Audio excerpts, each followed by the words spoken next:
সাহস থাকলে 2টি প্রশ্নের উত্তর দেন। এক টকশোতে ব্যারিস্টার শাহরিয়ার কবির বলেন, 2টি প্রশ্নের জবাব তারেক রহমান এখনো দিতে পারে নাই। প্রথম প্রশ্ন, দেশে আসার আগে উনি কার সিদ্ধান্তের উপর নির্ভর করেছিলেন? দ্বিতীয় প্রশ্ন, হলফনামায় বলেছেন উনি শুধু বাংলাদেশের নাগরিক, অথচ উনি এখনো ব্রিটিশ নাগরিক। তার সব ডকুমেন্টস আমার কাছে আছে।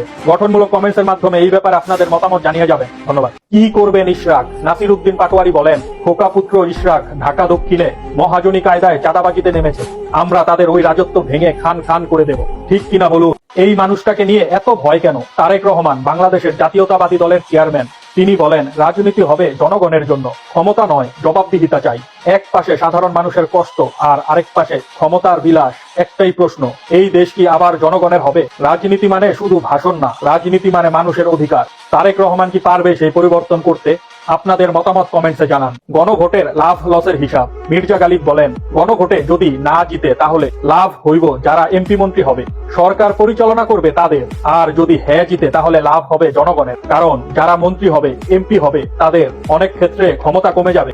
অন্যদের সাথে মিলেমিশে সরকার চালাইতে হবে। এখন সিদ্ধান্ত আপনার হাতে, গণভোটে হ্যাঁ দিবেন নাকি না দিবেন। ইতিহাসের পাতায় স্বর্ণাক্ষরে লেখা থাকবে, একজন ক্রিকেটারের সম্মানে তার প্রতি হওয়া অন্যায়ের প্রতিবাদে পুরো একটা দেশ একাত্ম হয়ে বিশ্বকাপ বর্জন করেছিল। তথ্যমূলক এই ভিডিওটি বেশি বেশি লাইক এবং শেয়ার চাই। ধন্যবাদ। জাতীয় নির্বাচনে প্রতিটি কেন্দ্রে সিসিটিভি থাকবে। প্রধান উপদেষ্টা জানিয়েছেন, আগামী জাতীয় সংসদ নির্বাচনে প্রতিটি কেন্দ্রে সিসিটিভি ক্যামেরা স্থাপন করা হবে। এতে ভোটের সময় অনাকাঙ্ক্ষিত ঘটনা রোধ এবং মনিটরিং আরো কার্যকর হবে। উচ্চ ঝুঁকিপূর্ণ কেন্দ্রগুলোতে পুলিশ কর্মকর্তা ও দায়িত্বশীলদের জন্য বডি ক্যামেরারও ব্যবস্থার পরিকল্পনা রয়েছে। সকল ক্যামেরার রেকর্ডিং নিয়ন্ত্রণ কক্ষের সঙ্গে সংযুক্ত থাকবে। দ্রুত ব্যবস্থা নেওয়া সম্ভব হবে।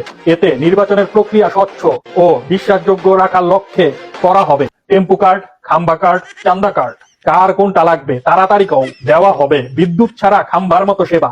আর সেই সেবা পেয়ে জনগণ হবে গর্বিত এবং আনন্দিত। গোপন কথা ফাঁস। নরসিংদী 4 আসনে বিএনপি মনোনীত এমপি প্রার্থী সাখাওয়াত হোসেন বকুল নেতা কর্মীদেরকে বলেন, ইলেকশনটা একবার পার করতে দেন, পরে দেখবেন আমার জাউরা রূপ। বিএনপির জাউরা রূপ দেখতে হলে আমাদের কি করতে হবে? বিএনপিতে ভোট দিতে হবে। ঠিক আছে, একমত হলে জানিয়ে যাবেন। যার জীবনে একটা ফ্যামিলি কার্ড থাকবে তার আর কোনো কিছুর প্রয়োজন হবে না। তার পুরো পরিবারের আর কাউকে কাজ করতে হবে না, বসে বসে খাবে শুধু। তাহলে আমাদের কি করতে হবে? ভোট লাগাতে হবে বিএনপিতে, অর্থাৎ ধানের শীষে। একমত আছেন? প্রধান উপদেষ্টার অনুরোধ। ডক্টর মোহাম্মদ ইউনূস বলেন, দেশের প্রত্যেকটি নাগরিকের উচিত হবে জুলাই গণ অভ্যুত্থান স্মৃতি জাদুঘরে এসে একটি দিন কাটানো।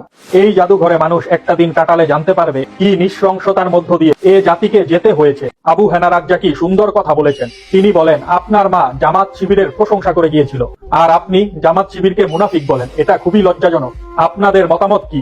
হাসনাত আব্দুল্লাহর স্পষ্ট বার্তা, যারা জনগণের টাকা দিয়ে বিদেশে বিলাসী জীবনযাপন করে, সন্তানদের বিদেশে নিরাপদে পড়াশোনা করায়, তারা দেশে এসে আবার জমিদারি খাটাবে। এই বাংলাদেশে আমরা তা দেখতে চাই না। কারা কারা হাসনাত আব্দুল্লাহর সাথে একমত আছেন?